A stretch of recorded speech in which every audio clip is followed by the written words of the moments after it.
આજે કલેક્ટર કચેરી ખાતે મળેલ સંકલન બેઠકમાં પાદરા વિધાનસભાના ધારાસભ્ય ચૈતન્યસિંહ ઝાલાએ રજૂઆત કરી હતી।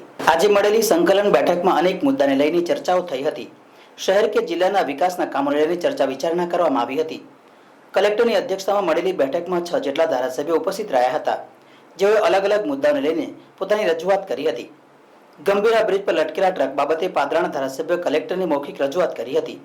તેમણે જણાવ્યું હતું કે હજુ મારા સુધી વાત આવી નથી।